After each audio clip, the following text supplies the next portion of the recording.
Clay and I were pushing our bikes across Grandpa's incredibly bumpy tilled alfalfa field that was here, and my grandma, grandpa, my aunts Joe and Jackie, uncles Kendall and Todd, and my mom were all up here.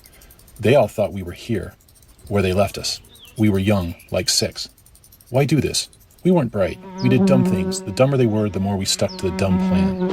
We were heading towards the creek, and why not bring our bikes along and make this 10 times harder? It was then that we heard a rumble behind us. 2 giant steers that normally were far away in the west field were heading right towards us. We panicked, tripping over giant dirt clods in the soft soil and each other as we ditched our bikes and ran towards an abandoned truck on the creek's edge, barely making it as they then stopped to sniff around. Clay still makes fun of me for what I said next. "They're eating our bikes!" And there we sat, in the oldest, dingiest truck ever. It was tilting as the muddy creek slowly swallowed it, full of all kinds of critters. We were staring at the 2 giant steers, trapped in this impossible situation. We had seen what these things would do to fences, gates, chickens, each other. It started to get dark, and nobody in the family knew where we were. Oh, and about that family. It had one member I didn't tell you about. We had never seen Sarge this way. He'd always been our happy-go-lucky constant companion. We'd been pulling on his ears every summer since we were in diapers. We watched as he faced off against 3,000 pounds of raw, angry muscle. We had front row seats to this showdown. They lunged ahead, and that's right when Sarge turned it to 11 and ran through them, biting their heels, barking in a desperate, terrifying tone, dust everywhere. As the dust cleared, we saw him chasing them, not just across the field and through the middle gate, but all the way to the other side of the property and against the fence even. He was possessed. We never looked at Sarge the same way again.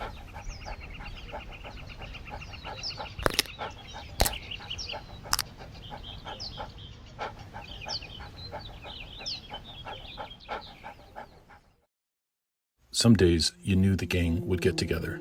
No phone calls, you just sort of felt it. It was Kirby, Carrie, Kim, my brother, and me. We'd be waiting on the bed of Carrie and Kim's older brother's truck while he slept in late with Air Supply on repeat in his 8-track. Let's get out of here. Wait, he'll show up. Just give him a second, okay?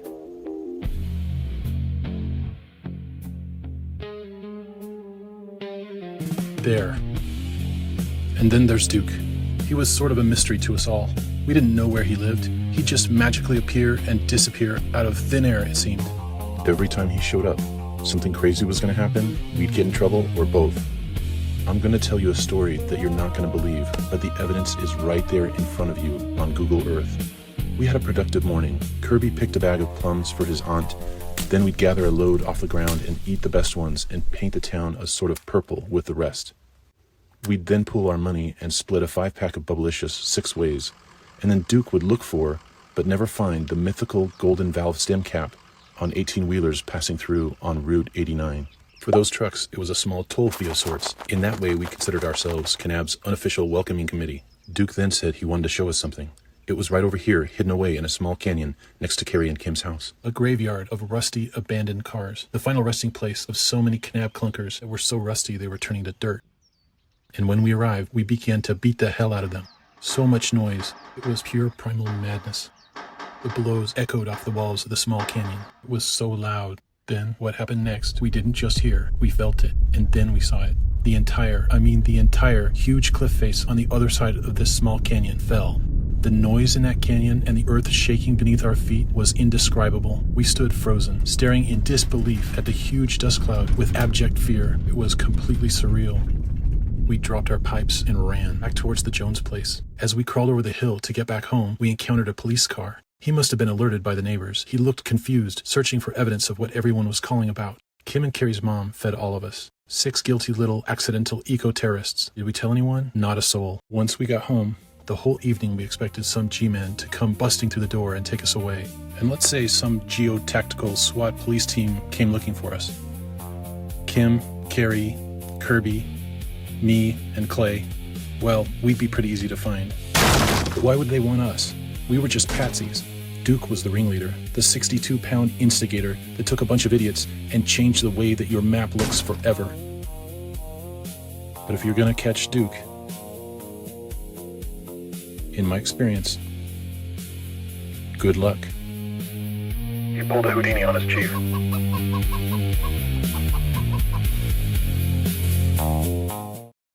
Mom picked up a Fisher-Price record player, mono speaker, plastic yellow chassis, diamond needle, high technology. We were 5, and we only had one record for it that we played so much our sanity began to slip. Our neighbor overheard our predicament from my mom and generously handed us a stack of old LPs. In that pile was something horrifying. Peter and the Wolf starts out a cute story about a boy with animal friends, each represented by an instrument.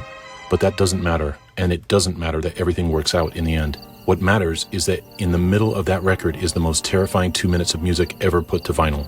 The 3 French horns of the wolf. On the nights Mom played the record, once we heard the intro, one twin would instantly join the other.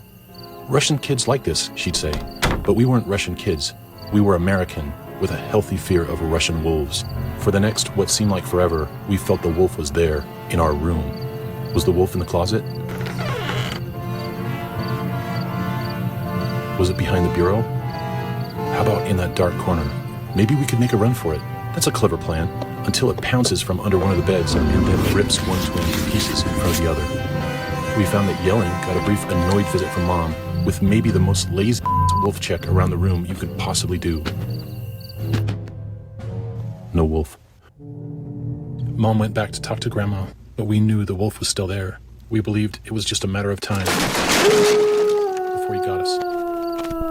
We'd run dual guard duty under our tent blanket, listening to the endless loop of the needle scratching at the end of the record. Eventually, we'd drift off to sleep.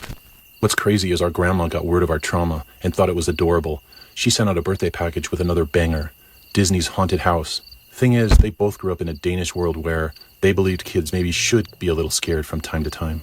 Our kindergarten teacher mentioned to our mom that we were tired during class. Well, maybe there's a reason for that. Boys. I eat watermelon and I have 4 years. Sing polly wolly doodle all day. I like watermelon, but it wets my... Freeze right here. Every Arizona kid on the playground knows what this is going to feel like. Oof. That's not just dirt right there. I wish it was just dirt. But what it is a combination of rocks, sand, dirt, and more tiny sharp rocks. We grew up playing tackle football on big patches of this stuff. If we had grass, it was bad grass.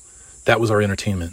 Oh, the playground equipment? Yeah, that's another topic. So when the school put in a tetherball pole, it felt like Disneyland had come to town. The cement slab arrival was a small town event.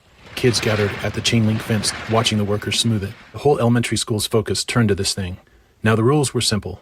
The winner stayed on, and to take that spot, you had to beat the champion. Nobody knew what was going to happen, but I did. I watched from the sideline. When Clay's turn came up, he held that spot almost the entire time. It was driving everyone nuts. Almost no one could beat him.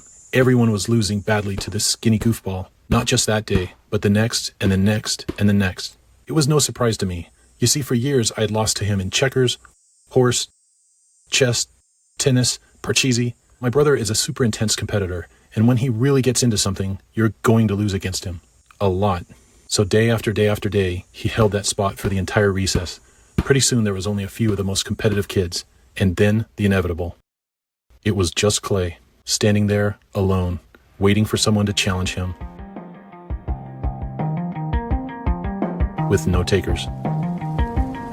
My jerkwad of a brother, the Douglas King of Tetherball. Congratulations, Clay. You're the man, and you ruined Tetherball for everyone. You happy now? Is there anyone that will challenge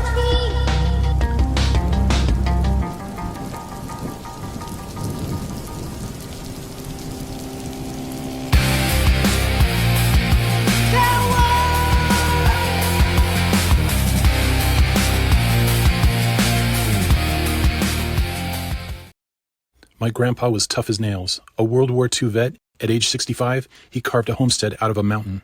Next to him is the world's sweetest grandma.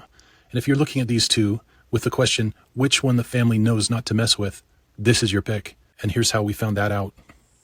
Back in Tucson, my dad was an animal vet before he was a Vietnam vet. So making pets out of baby skunks was a common thing. Not sure I agree with the practice today, but we were 6, and my brother and I would be showered with the adorable tiny things regularly as he would take out their scent glands. They made cute pets, for other people, of course. We never got one. They would do this little trick where they would stand on their front legs like this. We didn't know why. We thought it was cute. Fast forward to that summer, and we're dropped off at Grandma's house, chasing a wild skunk around the compost pit, even though she warned us, twice. Same pose from the skunk, with a different outcome. As you probably know, a single spray from a skunk can make an entire half-mile of geography almost unbearable. So when we walked in the house, drenched in skunk, to say my grandma was a bit upset is an understatement. She kicked us out, like out. How long would this tender, good-hearted grandma force two of her cherished posterity to live outside because of this situation? The answer is 3 days and 2 nights. The first night, we could hear the feral cats and coyotes. We had Sarge, of course. We felt better once she turned the light on. Until the moths came, that is. That's how we got a clue that our school teacher bookworm of a grandma grew up in a different world. Eventually, we were let in and scrubbed with tomato sauce that lets you feel every nick and scrape you had on your body, some of which we got in that tub. Did that get rid of the scent completely? No. So we slept in the basement for days, with the door shut. Don't mess is all I have to say. To this day, I can't smell marinara without looking over my shoulder.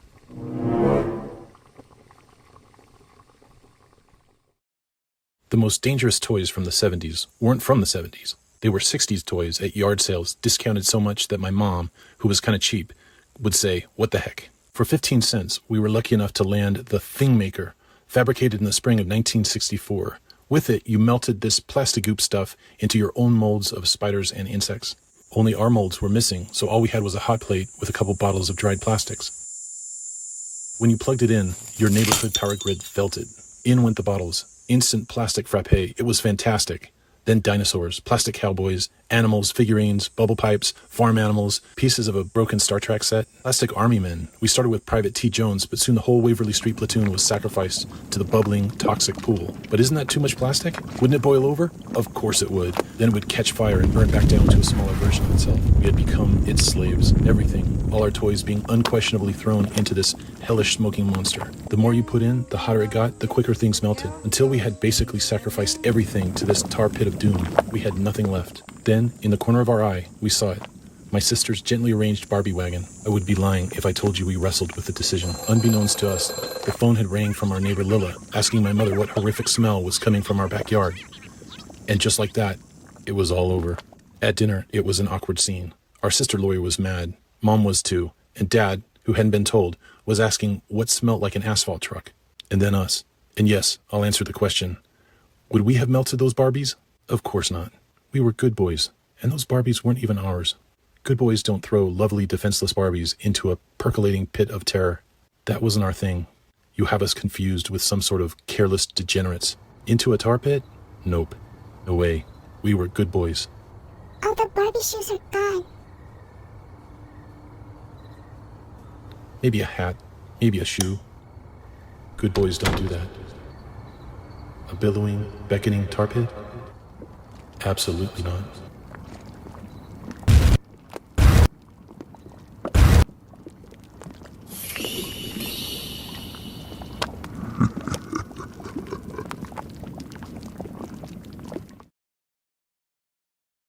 It's what you ladies suspected, and I'm here to confirm it. We went everywhere. In fields, on the woodshed, off the woodshed, into the campfire, on the hornet's nest, rookie mistake, on the cactus, on the bridge, under the bridge, downhill, upwind, another rookie mistake, in Grandma's garden, on the side of the house. Why? There's a perfectly good toilet 10 steps away. In the weeds, off the rocks, in the snow, on a fence post, in the pond, in the canal, for target practice. Our friend Zirkle once hit an electric fence. Perhaps it connects us to the glory of all nature, some ancient primal communion with the earth. Or perhaps it is evidence that all us boys are just one grunt away from going full Neanderthal. We could argue it's about freedom, having a target this large, versus on the side of the road, off the wall, in the driveway, near the root cellar, Boys! in the compost pit, next to the greenhouse, in the orchard, in the ditch, on the road, in the desert, on the fence, in the magnolias, in the grass, on the woodpile. That's me and my brother, in the midst of a giant pack of angry dogs, terrified. We were transplants from Tucson to rural Douglas, and this chaotic circus of teeth and fur was almost more than we could handle. On this encounter, we escaped, albeit a bit rattled, with just a couple nips. Truth is, kids got bit by dogs back in the 70s. A lot.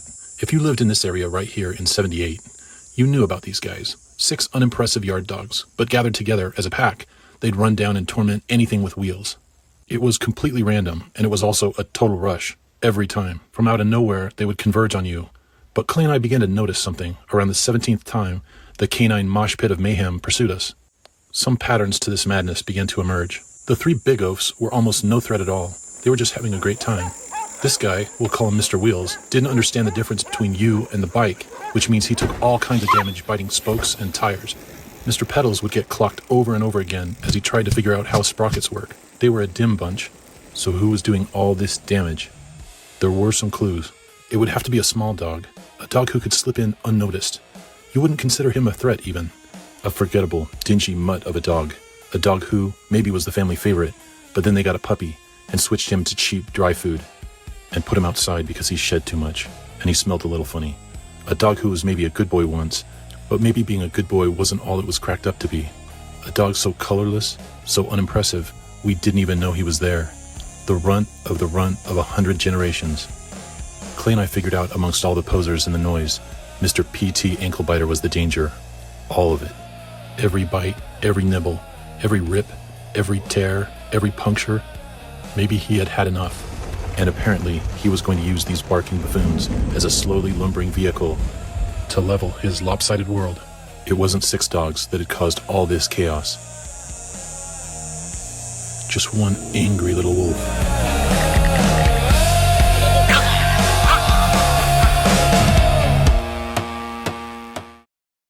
If you raise Gen Z kids, you know the feeling. Judgment aimed towards us about drinking milk. It's all over their smug little faces. Deb and I will be speedrunning a nice tall glass, and my kids will look at us like we're some kind of psychotic serial unaliver couple that's about to be the highlight of a true crime podcast. When we grew up, we had milk on every occasion. Milk for lunch, milk for a snack, milk. We had milk for dinner, that's right, next to the beef stroganoff. And we loved it. If you were operating on fumes financially, like we were most of the time, you got powdered milk. We knew for a fact that our bones would instantly disintegrate if we didn't have a glass every 6 hours. Just a fact. I knew something was up with this generation when my brother Clay's first son, Gray, would pass on the milk. It's sad because I knew it would affect his growth, and unfortunately, it has. He's 7'3". He should be 7'8". Milk is amazing. Yeah, it's from a cow, but I like cows. Me and cows are tight like that. We've raised a lost generation of kids who don't understand that the single greatest joy in life is munching a full sleeve of pecan sandies, getting so thirsty you're about to perish, and then slamming the coldest giant glass of milk you can possibly imagine. No greater feeling. But no, I'm the weird one. They glare at me like I'm some sort of loon. And frankly, I find that deeply offensive. Are you done with your little rant? Remember, we have to fit Mr. Wexler in there too. I think we've already dug in this spot. Most of my memories started right around here, eating a slice of birthday cake with these edible, shiny silver spheres. The smell of ozone in our poorly wired house. Wagon rides. I would drag my hand through the warm, sandy dirt as our mom pulled us. My brother mentioning at dinner to my dad that we had found a crab with a tail in the bathroom. But let me take you to a fever dream of a memory that somehow stuck with me way, way before those. Not just my first memory, but my brother's first memory too. Clay and I were in cribs, staring at a big yellow wasp that had just flown angrily into our bedroom. We were alone. We understood we were in danger, but not much else. We watched as it rhythmically danced and beat its wings, flying back and forth, landing closer and closer to each one of us. And this is why the memory stuck. For the first time, there was no one there to save us. Our magical, loving guardian was nowhere to be found. We were two useless, defenseless creatures with a seemingly ingrained terror of a thing we'd never encountered before. It was my first feeling of being truly afraid and truly vulnerable. We had been confronted by something infinitely faster that wielded a sting with a kind of pain I couldn't even imagine. There, in a hot room, in a tiny house, in a desert city, on a rock spinning through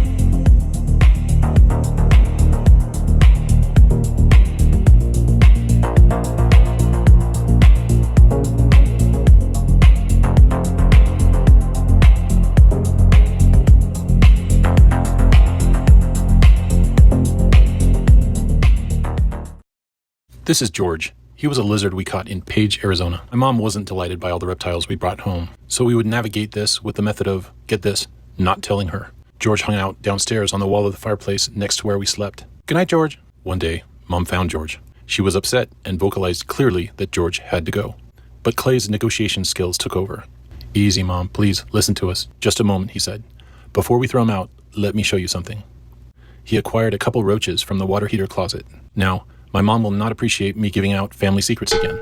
Love you, Ma. But we had a roach problem in that closet.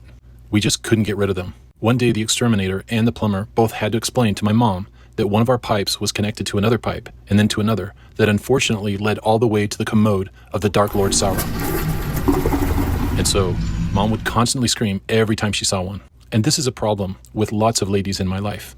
Ladies, you use the same scream for a roach in the bathroom that you should reserve for hideous-looking serial psychopaths. No offense. None taken. My dad could sleep with the Viet Cong on all sides like a baby, but her roach screams would wake Dad from the dead. It was a constant thing. Clay emptied the roaches from the jar. Mom, watch. And George did what he had done for weeks. He ran down the wall and ate 3 in a row. One by one, they were all gone. And how do you think my mom felt about that?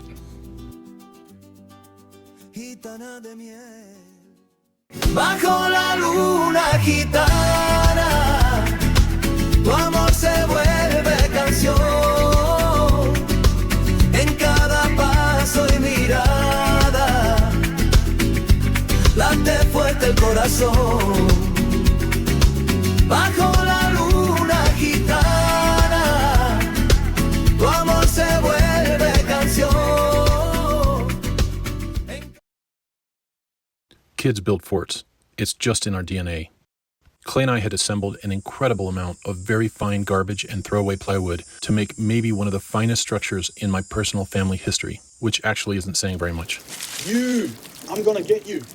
When we finished with our luxury hotel, we wanted to show our friends Derek and Quinn and invite them for a stay. When we arrived at their house, we found that they were already building a fort. Lots of kids were doing it that weekend. You see, the internet as we know, it didn't exist in '76. But ideas, those spread fast across our haphazard network of grubby little trolls. Derek and Quinn's fort was crazy. You see, they had 2 forts and they were digging a tunnel between them because, yeah, once we had helped connect them, our little brains were on fire. Why not connect another fort and another?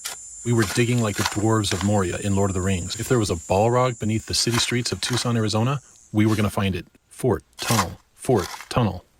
I need to point to any kids watching. Digging like this is very dangerous. So we're all digging at full tilt, and Ruby, their mom, just happened to see a giant pile of earth accumulating next to the western wall.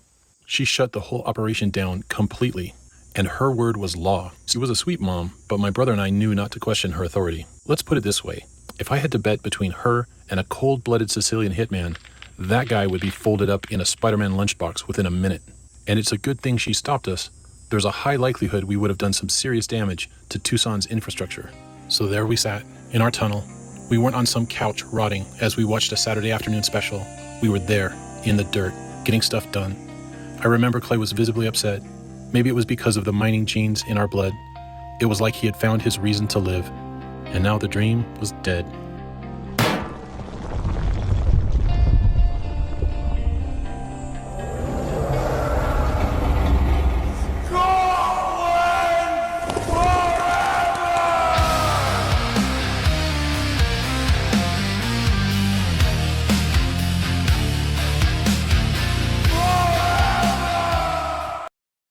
Clay was the busboy, and I washed dishes at the Old West restaurant at 14. What kind of boss would hire 14-year-olds? It's the same guy that would hire a Zen master dishwasher, a conspiracy nut of an angry fry cook, and a steak chef that never spoke, but was rumored to have politely removed a guy's ear off in prison.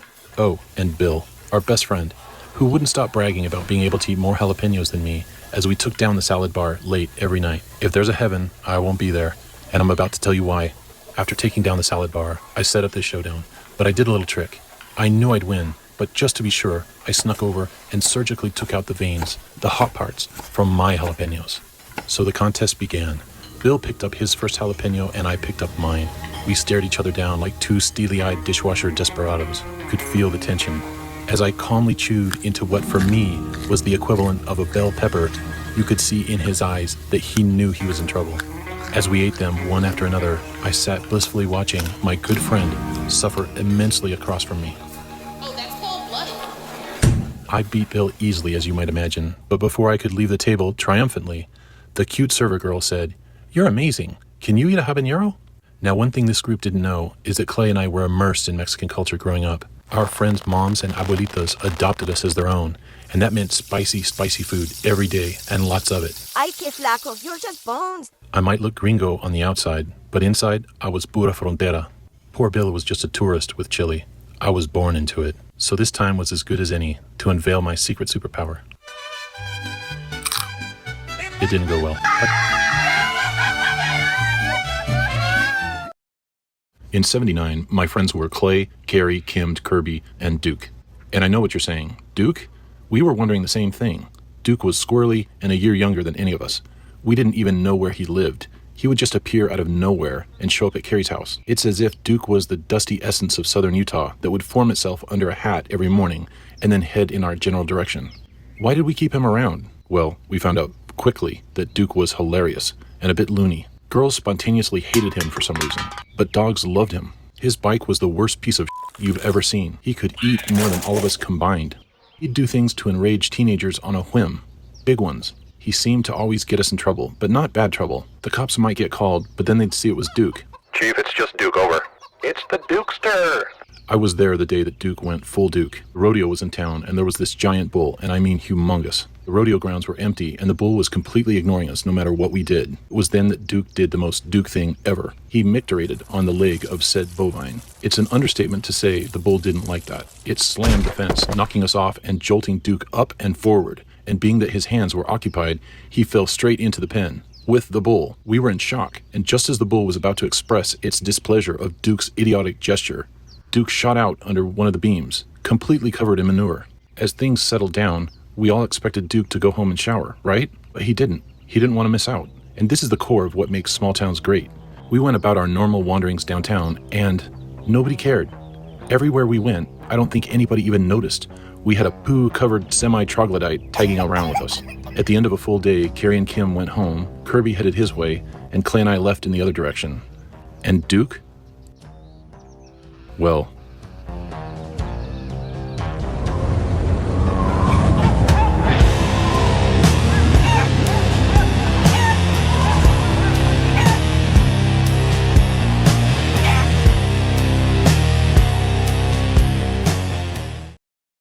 we caught bugs, and we were good at it. We acquired a collection that would put museums to shame. Boys! Apparently Mom wasn't too jazzed about that. Entomologists might study them, but we made house calls. We had a personal acquaintance with every type of creepy crawly within biking distance of our home, except for one. Arizonans will tell you, at first you don't see a tarantula hawk wasp. You hear it like a helicopter. The females are these gorgeous, iridescent sirens that feed their babies by invading the burrows of giant tarantulas and paralyzing them. Whoa. You have to respect that. And on this day, the most stunning, enormous, and extremely rare cobalt blue specimen descended onto Mom's flower bed. What do you do when life gives you a chance at everything you've ever wanted on a Sunday morning?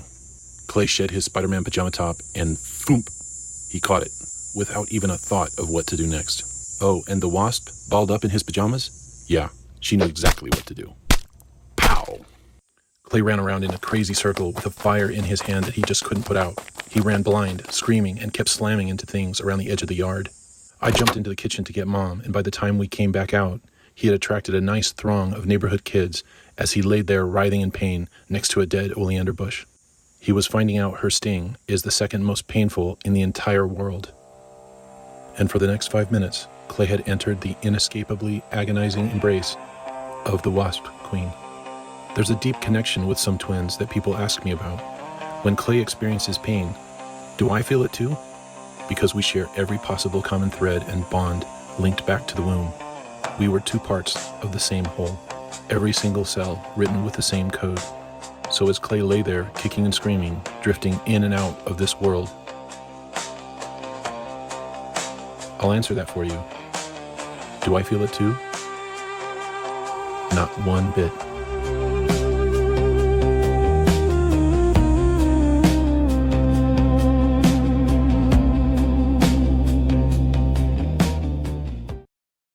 The craziest conversation I ever witnessed was in the early 70s between two ranchers. They had met in the home of my grandfather, who was involuntarily mediating their little dispute. Actually, it wasn't a little dispute. The skinny one was upset and blaming the death of his favorite dog to, get this, a horse owned by the other man.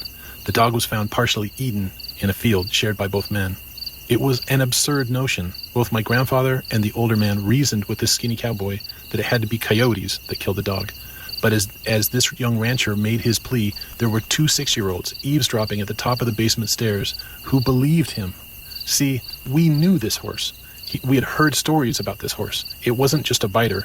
It was the worst biting horse anyone had ever known. When me and my brother would see the horse, it would be backed up near this shed underneath the branches of a creepy old tree, just glaring back at us. It seemed no one and no amount of kindness could soften this horse. It bit sheep, cattle, other horses, and most specifically, people. My uncle once warned me never to get near it, and if I did, it would take my hand off. Imagine hearing that as a 6-year-old. It never seemed to eat or play or leave that spot. A year later, the older man would get rid of that horse after an incident. People still talk about that horse today, and in the minds of two young boys back then, there was no doubt. That horse killed that dog.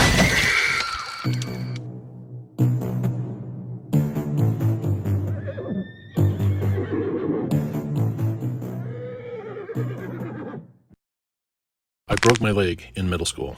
Actually, I didn't break it. This kid named David did it for me. Let's pause this story because what I'm really here for is to make an irrefutable argument that I enjoyed the 1980 cinema masterpiece, Flash Gordon, more than any person alive or dead. Okay, let's do this. At that time, my Aunt Jo and Uncle Sam were taking care of our family while my dad was sick, and they were awesome to us. My broken leg was a bad one, like a really bad one. There were months of seeing everyone have fun in 1980 California, mind you, while me, in pain, sat there with a coat hanger trying to itch that impossible-to-get spot. It was months of tutors, more tutors, and daytime TV. On the evening the movie came out, the whole family was loading up to go. My aunt called the theater, and she was told that they would not let me in with my full cast. They were pretty clear about that, so I had to stay home. Dialing the tutor for an extra math lesson, my Aunt Jo stopped and announced, "We're sneaking him in." It wouldn't be easy. We all had to help out. The platoon loaded into the assault vehicle, which was a Ford Econoline 150 with working blinds and an 8-track. We'd have to be stealthy and distract the crack security team. So the squad set up a bunch of decoys. So there I was, popcorn, large grape soda, leg elevated, an extra dose of painkillers, surrounded by the people that love and protect me. I wasn't supposed to be there. All this fuss just for me. To fill you in, Flash Gordon is maybe the coolest, cheesiest retro movie remake maybe ever. Here's the plot. Blonde guy, football player, now space dude. Good babe, evil babe, Ming the Merciless, something something, Flash saves the world. It was so campy. And then it hit me. I don't think I've enjoyed a single moment in my life more than this one.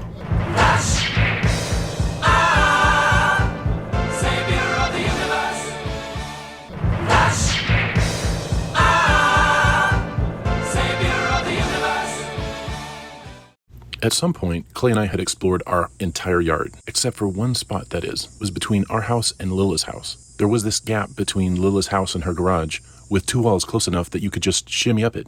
We then crawled to a ledge and then under an eave, and we were greeted by a village of adorable, funky-looking cats, who all lived on top of Lila's garage. Some ran away, but most stayed. Now, there were way more cats around in the 70s than today. Like, way more. They lived up there in a world of treetops, cool coat surfaces, frisbees, and lost toys, and one even came up to us. It was a whole new world up there. Lila's house connected to the Stewarts, and then the Codys, and we were jumping across these tiny little gaps in between. We were just walking from roof to roof, and it was just super fun. We had become trespassers. At the end lived a family we didn't know. There was a wall that we slid down, and it allowed us to jump onto a branch, and there we climbed onto the branch over the top of a patio, which was so cool. Until, that is, the family started coming out. So there we were, two little cats unknowingly perched directly over a family in this beautiful shaded area. We didn't say anything. And after a while, the time to announce our intrusion had passed. And now we just hovered there in complete silence right above them. My heart was pounding.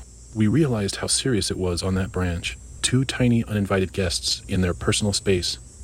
Just a glance up would have given us away. But they never looked up.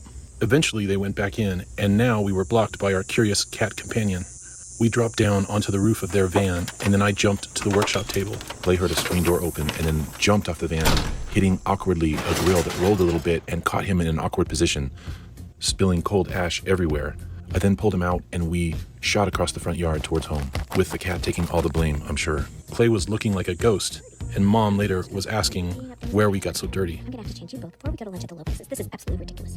I'm not gonna be able to wash these clothes in time. And you don't have another pair of pants. You knew you were going to lunch. What on earth were you doing? Get your sister ready too. I'm not gonna tell you. I'm going to know that this is unacceptable. And Clay has no pants. Every kid has a boogeyman out there somewhere. Ours was 11 years old, and real. And he despised us. This is a story about Clay, Derek, Quinn, and me, and the legendary big bad wolf of our childhood, the BB gun boy.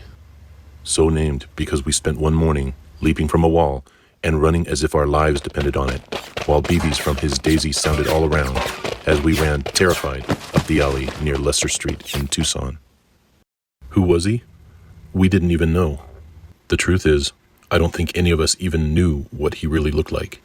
For years, he remained the lurking evil that the four of us dreaded when we went out. We all stayed well away from his house. Every so often, one of us would get a glimpse of him. Or did we? He was out there, somewhere, waiting for us. We all knew it. But there's just one thing. See, I haven't told you the whole story yet, have I? Because even unhinged 11-year-olds don't just start firing BB guns at their neighbors. Let's go back to the wall we were on just before the incident. The four of us were all looking down at an amazingly well-built homemade science lab of some sort in BB Gun Boy's backyard. There just happened to be a loose brick on that wall, and Quinn, out of curiosity, did what pretty much any of us little shits would have done, which is drop that brick onto that science lab. And then he saw us. Maybe this young man was a future science wizard. Maybe he'd even solve climate change. But now we'll never know, because four of the most insidious, wretched characters imaginable decided on a whim to snuff out Boy Genius's school project with a nice red brick. But you know, that still doesn't change the fact that he was actually firing BBs at us up the street like that. Sweet Moses, what a loony kid. Sandy would chase me during recess and even after school. She was really pretty and had curly brown hair.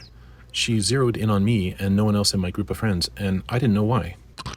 This went on for months, and she never caught me. What was she going to do anyway? I ran away from her because, as a boy, you were supposed to. Sometimes she'd walk home a bit sad, maybe a little embarrassed even. The guys razzed me about it a little bit, but I didn't mind being chased. It was sort of flattering, actually. Then one day, I noticed she just quit. Later on, I overheard from Duke that she was hanging out with, get this, Anthony? What? Anthony was everything I wasn't. He was good looking, he had a tan, and a cool hat. More than anything, his dad owned a pizza shop downtown. I was confused, and that's when the universe started toying with me. I'd randomly see them in the park just talking in a tree. On another day, I'd see them throwing rocks in the canal. Or I'd walk by, and they would be in the pizza shop. In the theater, my eyes would adjust to the light during a scary movie, and there they'd be. He wasn't running away. He was just there, next to her. I felt this brand new weird feeling. Let me explain. It sort of hurt here, but also a little bit over here. Maybe just everywhere. I don't know, you guys. Go on ahead. I think I need to lay down. It was then that my pea-sized brain began to formulate a rudimentary thought. A thought I'd never had before. That maybe, just maybe, I'd missed out on something here. And yet, in a strangely profound way, I was happy for Sandy. That she had found somebody. I guess. My brother and I grew up in this creepy old Tucson house that was built in 1906. Late at night, when we were just 4, one of us would pop up and walk across the house to jump into the warm space between my parents. The other twin would feel the cold spot and jump up to follow right behind. The thing was, the cellar and the old crawl space beneath the house were the home of the most terrifying assortment of creatures, and they all seemed to ascend from their underworld after everyone was in bed. The king of them all was the huntsman, also called the giant crab spider of Arizona. And on this night, a huge one was perfectly still in our pathway. It was faintly lit by the moon from our skylight window above in the kitchen. We were dead set on getting by it somehow, but we knew from experience that if we moved too quickly, we'd spook it, and then who knows which way it would scurry. We slowly moved towards my parents' door, and just as we were past the spider, it darted down the wall in front of us, sending us both screaming bloody murder, bursting into our parents' room. My dad, an ex-Green Beret, woke up in absolute Vietnam flashback death jungle terror mode, swinging wildly in the dark as if he was still in the foliage, and right then he obliterated the lamp next to him, the one that my mom had purchased at Kmart a week earlier. Clay and I were like, oh well, that was crazy. Let's all get back to bed. No luck. We both instantly lost all our cozy time privileges and were dragged back sternly to our bedroom, while then Mom scoured the hallway looking for the spider. She searched and searched the hallway. It's not easy to sleep knowing one of those things is crawling around your house. But eventually, she just had to give up. We'll talk about this tomorrow. You guys get some sleep. Good night. Good night. She never found him. I have the sneaking suspicion that we drove our dad nuts, which is maybe the reason my mom would drop us off in Round Valley, Arizona, in the White Mountains at my grandparents' house the very first day of summer. It was an amazing experience up there with all my cousins. Good night, you too. Get up. But you're not thinking that when you're picking potato bugs off Grandpa's crops before the sun rises. It was less vacation and more of a work camp. The economics was this. We were paid a penny apiece for each potato bug. On this morning, Clay had 23 cents and I had about 17, so we felt pretty good. That is, until we took a water break at the garden hose up near the house, where we found out Grandma was paying the girls 5 cents apiece for some of the easiest to catch grasshoppers you've ever seen off her floral beds. We immediately switched employers and started making real money. Then we heard it. Grandpa was stomping up the hill towards us, huffing and puffing, and wondering where his labor force went. Within moments, we were back in the potato bug field dealing with all that bullcrap, and this time it felt a lot different. The one solace was that down here, we were allowed to snuff out the potato bugs with gasoline in a tin can. No flame. You just pour a little gasoline and that would do it. But why not light it, right? Lighting it was actually unimpressive. It was just a small flame inside the can. But then we heard Grandpa coming up from the barn. So Clay leaned over, took a huge breath, and whoosh, a gigantic fireball shot past his head. Instantly, Clay's eyebrows and the entire front of his hair was gone. I was dying laughing, and we spent the rest of the afternoon avoiding any adults. At dinner, there was no escape. Clay had even managed to acquire a hat, but his little scheme dissolved because Grandma had a no-hat rule indoors. She also made you take it off for other events, like the one they'd planned for tomorrow, family photo shoot. Small towns like Kanab, Utah, used to have to get creative to get kids home from school. The cheapest way to do it is just buy one ridiculously large bus and use one driver, which made for an extremely long, boring ride home for me and my brother. But every so often, the bus gods would part the heavens and send down the perfect antidote, a 34-year-old crazy dude with a skullet and a possible restraining order who just didn't give a shit. I don't think he even had a name. He was the alternate.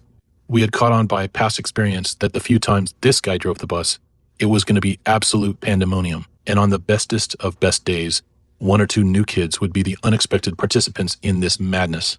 You see, this gargantuan, underpowered bus needed some momentum to climb out of this dip right here. And at the bottom of that hill, there was a bump that Gertrude, what's her name, always avoided. This guy did not do that. The resulting jolt would send the last 2 rows of kids in the bus flying. Did he know that fact? Well, you tell me. You see, he would slow down and give a long glance back at us as we approached this river crossing right here. The look on his face was like, "You want to party? Let's party." Then he'd slam it into gear and we'd zoom down that slope at an unholy speed. We'd all hit the bump and bam! In an instant, 15 kids would be airborne. It was magnificent. Then we would all crash back down to earth, books, bags, glasses, teeth flying everywhere, and for just a moment, just the tiniest of moments, everything was right in the world. When we landed from Tucson to Douglas, we didn't know anybody, but we instantly found a new friend, Cubby. He showed us the ropes. Like, here's the bike ramps, here's a huge tree, and here's the best place to buy incredibly illegal fireworks in another country. So Cubby, my brother, and me are in Agua Prieta again, buying fireworks for the 3rd time. Also, for 50 cents, you could buy the most amazing mango shake if your stomach could handle it. But we were there on business. My mom did not know we were there. In fact, there were a lot of things in Douglas that if she knew we were doing, she would be more than a bit upset. I imagine this one would be right towards the top. Now, to get the contraband back across the border, we had the proven method of stuffing them in our underpants. Then we would just waddle our way back across. And why, you might ask, go through all this trouble? Well, our crew had a special reverence for Mexican fireworks. This old guy handmade them, and he was an artist. The little ones were deafening. The medium-sized ones would turn an anthill into a crater, and the big ones, well, rumor was that if you put one in a car and shut the door quick, it would blow the windows out. As for the bottle rockets, they left a trail in the sky like the space shuttle, and a finale which brought the police almost every time. So there we were, planning our next compression bucket experiment when Scott, an older kid, said, "You know these are self-strike, right?" And the three of us were like, what? These have self-striking wicks. You don't need a match to light them. Watch. The implication slowly dawned on all three of us. Moments ago, there we were, Fruit of the Looms loaded to the hilt, and therefore just one scratch, one jostle, even and boom. And that would have been it for us. In an alternate universe, I could imagine the entire country trying to figure out what turned three little boys into international terrorists. The FBI's best men would all be scratching their heads and at a complete loss. And then my neighbors, they'd all say on TV how we were so sweet and caring, until Mrs. Hastings, of course. Oh, they're criminals, all right. You know they steal my pomegranate. Those little If you took the show Survivor, you removed Jeff Probst, the camera crew, and any rules of humanity, fairness, and decency, you would have recess for kids growing up in the 70s. Playground supervision was almost non-existent, so we invented things like swing jumping. Swing jumping was a rush. Think about that awesome feeling of getting thrown across the pool by your huge crazy uncle, only at the end of it, instead of crystal clear water, there's a sprained ankle or a wrist fracture waiting for you. So why did we do it? It's because every so often we would see something spectacular. Like when Keith soared through the air and perfectly landed an 11-footer. Again. Keith was not the most magnanimous of champions. He'd stand there with a cheeky grin next to his wax cup on a stick that marked the record. Then he'd do his little Keith dance because he knew you would never, ever beat him. But theoretically, you could. You just had to be perfect. First, you'd have to generate a tremendous height, back and forth, until you felt that fear lift up under your sternum. Then you had to commit to the launch against all notions of your own preservation. Now, this is very important. This angle sends you to glory, adulation, or a small spiral fracture. This is what you want. But this very slightly more upwards angle, oh no. Have you ever fallen from 13 feet in the air straight onto your back? Because I have. And you think you'd scream, but the air would be completely knocked out of you. The noise you'd make is sort of like this. A group of kids will now rush to your side. This is not to help you. This is to drag your deoxygenated remains out of the sandpit for the next kid to have a go. Looking skyward, and only with natural endorphins to help you, you might reflect on the words of Machiavelli, Shakespeare, or Omar. When you come at the king, you best not miss.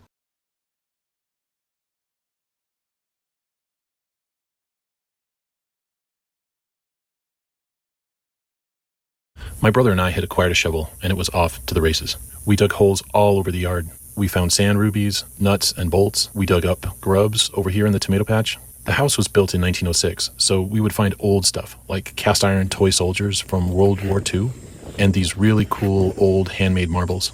We weren't prepared, though, for what we would find right over here in this corner. As soon as we started to dig, these perfectly white cat skulls began popping up. There were so many of them, and we were pumped. We brought in a dozen or so after we cleaned them up a bit to show Mom. She was on the phone, so to impress her, we arranged them on our big round dinner table. She immediately flipped out and threw us outside. Apparently, our house was owned by an infamous cat lady about 30 years earlier, and we had just come upon her grisly cat cemetery where Fluffy, Noodles, and Whiskers went. Scooter's just fine, everybody. He's just taking a little nap. I guess she had formed an early, self-funded, self-run neighborhood rescue mission. Her name was Mabel. Our elderly neighbor Lilla said Mabel knew every one of her cats by name and celebrated each one of their birthdays. Apparently, she was super interesting and really, really nice. Mom made us put the skulls all back exactly where we found them. We were covered in dirt and other stuff, so Mom stripped us down and left us outside for a long while just to think about our little hobby. Then Mom would do this thing where she would come out and just look at us disappointed with these big, beautiful, soft eyes. She'd say, "What am I going to do with you two?" We'd look back up and, I suppose, melt her heart a little, and then she'd give us a warm bath and some cookies. But not today.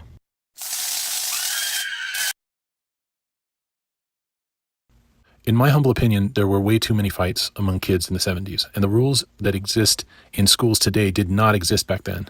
And I have a sense that we were also generally just a bit dumber because it's a dumb thing to fight. So there was a lot of fights after school, and as a scrawny kid, that was no fun. I remember my brother's first fight almost better than I remember my own wedding. And this was because his first fight was the first fight either of us had with anybody other than the other twin. It was with this kid that was back in town, and there was a bunch of us, but he, beelined directly to Clay and started pushing him around, which was weird because Clay was harmless. He was skinnier than me, and I was one of the skinniest kids in school. This kid starts pushing Clay around and gets him in a headlock. And for a moment, we all thought he must have been joking or something. But then in an instant, this thing turned into a full-on punching, kicking, dusty brawl. Now, Clay and I had a rule that you couldn't punch the other person in the face when we fought. And this is so we wouldn't get in trouble with Mom. But this kid did not have that rule, and he was walloping Clay, multiple headshots. Now, this kid was bigger than Clay, but Clay had the cumulative experience of a weathered veteran boxer fighting me every day, several times a day. Clay went full maniac and awkwardly pulled this bigger kid backwards into a juniper bush, where the fight continued what seemed like forever in the middle of all these pokey dead branches, dust, and dried juniper needles. And Clay managed, deep in that bush, in the middle of all this chaos, to get some kind of magic jujitsu headlock. And then the kid yelled, "Stop." Now me, on the sideline, was about to pass out from an overdose of adrenaline, and it wasn't even my fight. And then all of a sudden my mom comes up, and she had no idea what had just happened. And she invites everybody, including this kid, into her kitchen for sandwiches.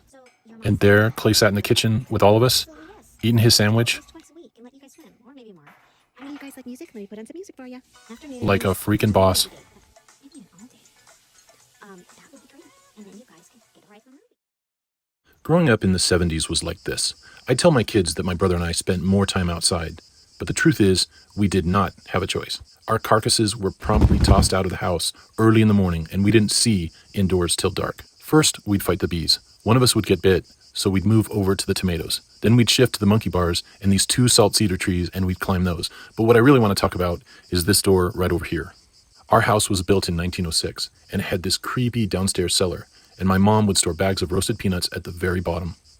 Problem was, the pathway to get there was covered in black widows, so I had to make a zigzag pattern to get to the peanuts. Once there, my brother was way ahead of me. He'd close the cellar door, which sent me screaming back directly through all those spiders. So I'd be covered in black widows, pounding on the door, thinking, here we go again.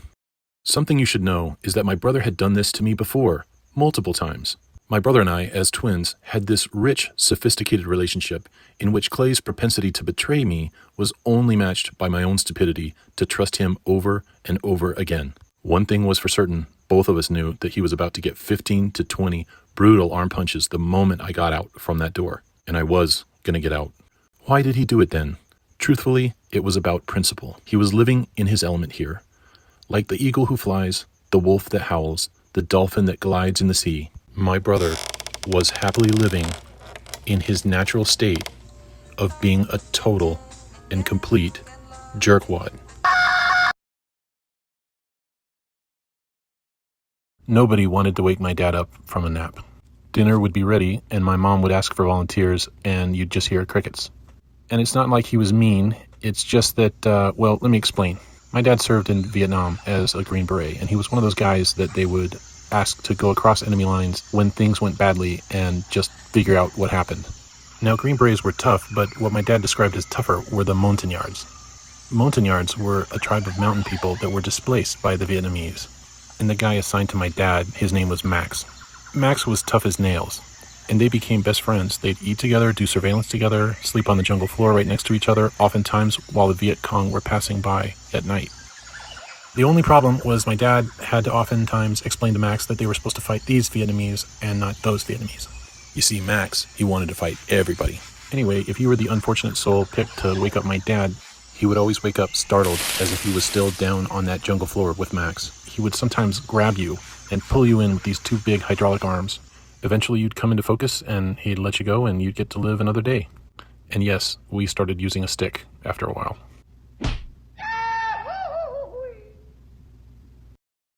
As a favor to my parents, and because we couldn't all fit in a 2-bedroom apartment, management let 3 teenage boys stay in an apartment across the way.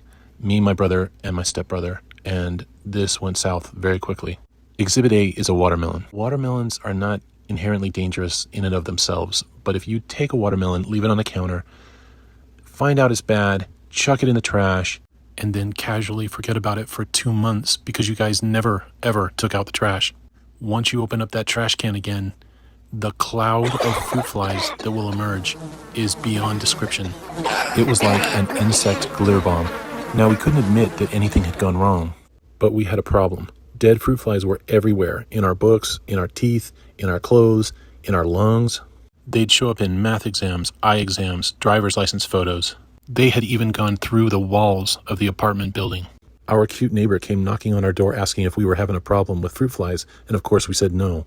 If you go back to the summer of '84 and take a look at Arizona fruit production, there is a dip. And I'm not saying that was us, but I'm not saying it wasn't.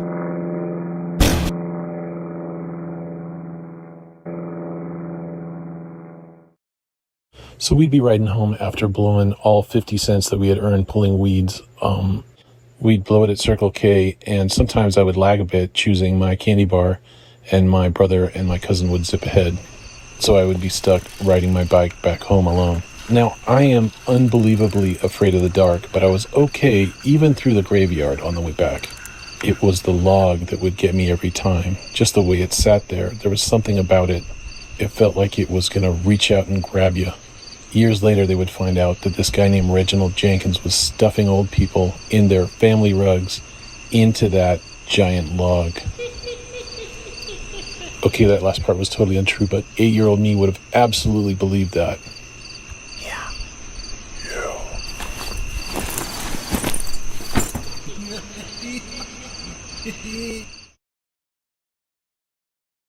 This is the Devil's Highway in Arizona. It is no joke. It is a twisty, turny mess of a road that maybe should have never been built.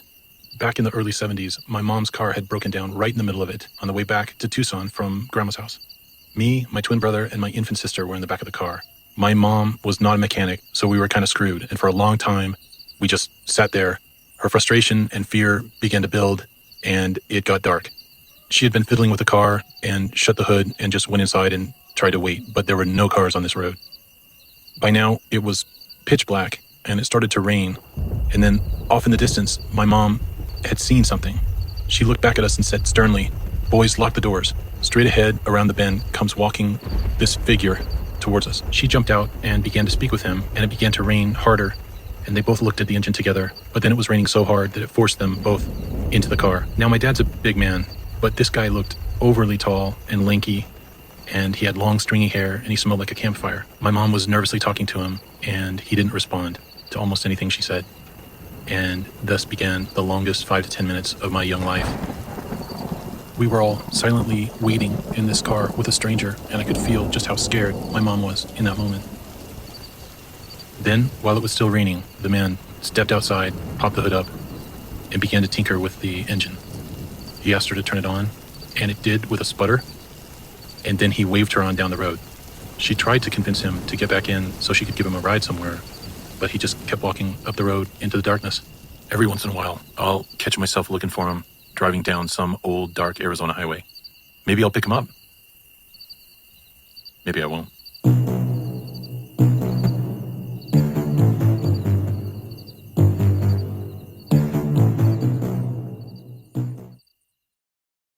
It's 1979, and if boys are hanging out on the corner for long enough, someone is going to challenge someone to a race. We all knew the track. It went down from my house, right to the alley, then down the alley past the 3 psychotic dogs, and right next to Mr. Hill's house, who would yell at you when you went by. Then down this slight hill, you'd take a left and shoot it straight for the finish line. Rogelio had called me out, which wasn't good. See, not only was he incredibly fast, he owned this banana bike that was basically a rocket. You see, people would get an early lead on him, but there's something about the gear ratio that he would always catch up and stomp you. And that's exactly how it started. Someone yelled go, and I shot off super fast, and I was keeping my lead all the way down, past the dogs, past Mr. Hill, hooked it around, down the slope, and right as soon as I got to the base of this slope, I hit a patch of gravel, and it sent me flying. I was picking up my bike for the long, embarrassing return to my group of friends. And then I heard something a bit strange. They were all cheering. Then I realized I had cracked my head open and I was starting to drip from a very vascular spot on the top of my head. The cheers weren't for Rogelio. They were for me. And why, you might ask? It's because I brought them the phones. By the way, Rogelio never ever lost a race. And I ended up getting stitches at Dr. Wither's office. Here you go. We fought the ants every day in my backyard. It was a vicious, drawn-out, and very personal battle between us and the red ants, not the black ants. They were cool. Most of the time, we'd win, but there were times when we didn't, and I'll tell you about that. You see, they'd send over a scout, And his job wasn't to bite you right away. He'd just crawl up a pant leg. Then let's say we had a skirmish in the morning. He would wait until like midday. And I'm not joking. They just knew the relative delicacy of this area right here. And then pow. Now, it wasn't surprising for me to learn later that this ant was pretty high on the pain index scale for insects. So when I was curled up in a ball in Miss Van Sant's class, making quite a scene, it wasn't a mystery to me what had happened. I knew the score. Oh yeah.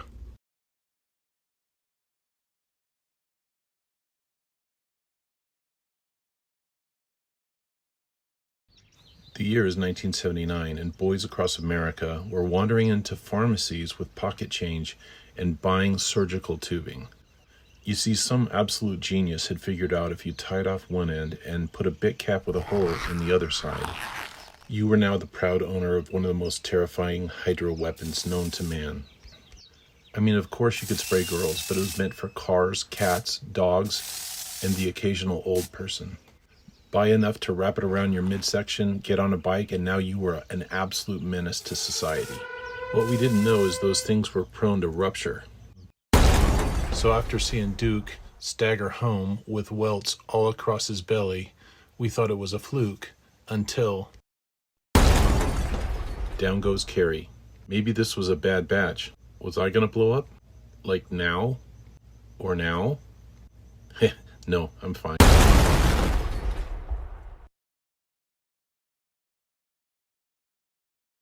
There were these two giant Great Danes that terrorized our entire neighborhood in the late 70s in Douglas, Arizona. They were kept in by this 6.5-foot wooden fence that was really falling apart as they battered it. Everyone, adults, kids, everybody was scared to go anywhere near this spot. After a while, you got used to it. You just passed by as fast as you could. But one day, my brother had a kazoo with him. Something about this kazoo just set these dogs off.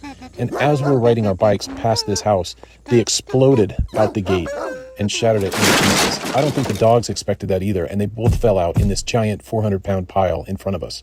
As the gravity of the situation kind of came to us, we realized we were on bikes and we could possibly outrun these guys.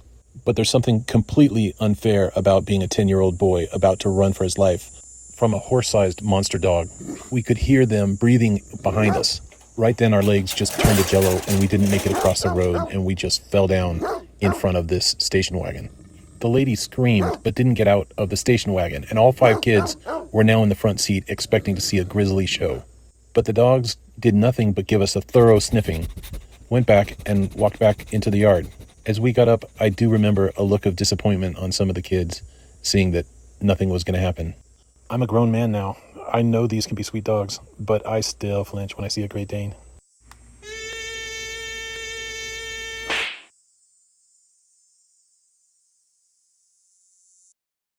I have a daughter, Arrow, who can be a bit of a strange duck.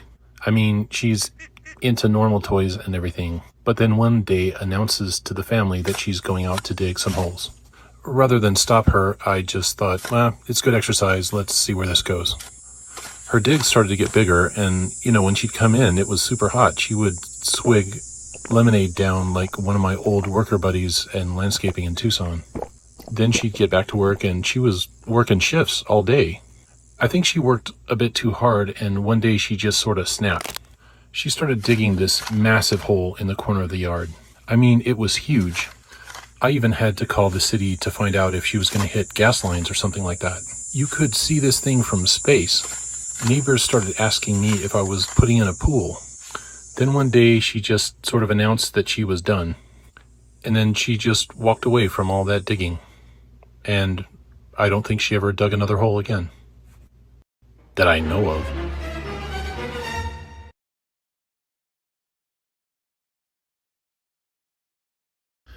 In 1979, there were a group of very aggressive coyotes that would venture into the small town of Kanab, Utah, and this is the harsh part. They were eating people's pets. It happened to my friend Danny, his uncle, his uncle's neighbor, the grandma that lived over here nearby, and they even took 3 cats from this house over here. It was frequent enough that people started to even read about it in the paper. Now, this activity from the coyotes was not normal, but there was a drought or something the year earlier, and I guess they had ran out of rabbits out there and whatnot. Kanab has a lot of little canals that run through the town, so the pack would just walk along the canal into the middle of town and pop up next to somebody's yard, and bam. As kids, my brother and I didn't own watches, so our clue to get on home was when the mom of the friend we were visiting would lean over and tell us to scoot out, and then we would walk home in the dark. No cell phones, no flashlights. One night we're walking home, and it was more than a mile through all these winding dirt roads, and that group of coyotes popped out of the willow bushes right in front of us. Initially, only a few of them saw us, but then they all stopped and just looked at us. Coyotes weren't dangerous for kids our size, but there was like 9 or 10 of them, and you can imagine in that moment we were a bit terrified. And then, in an instant, they all took off right into this giant water culvert that led to who knows where. Nobody ever caught them. Nobody figured out where they came from. What stuck with me, looking at them, is just how much fun, how much macabre fun they seemed to be having in all that dark.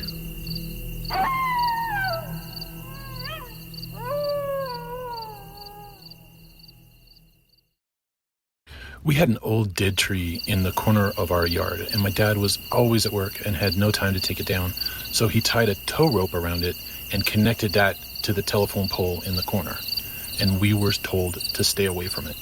It wasn't hard. We were terrified of it, and at night it would just lean there in the moonlight while we watched it way past our bedtime. Another thing that didn't help was the fact that my mom had this old overgrown tomato patch behind it, so everything rotted and smelled like death in that corner. If a ball rolled beneath the tree, when you picked it up, you could hear the tension on the rope, and you would be wondering when it would snap. And then one night, during a windy, rainless storm, it did. And as the branches crashed down like broken bones, it sent a single giant finger bouncing across the yard, where it hit with a thud just inches away from our window. And the next day, men came by, cut them up in sections, and cleaned them up. And it was gone. And we didn't need to think about it anymore. Mostly. Where's my finger? I need it.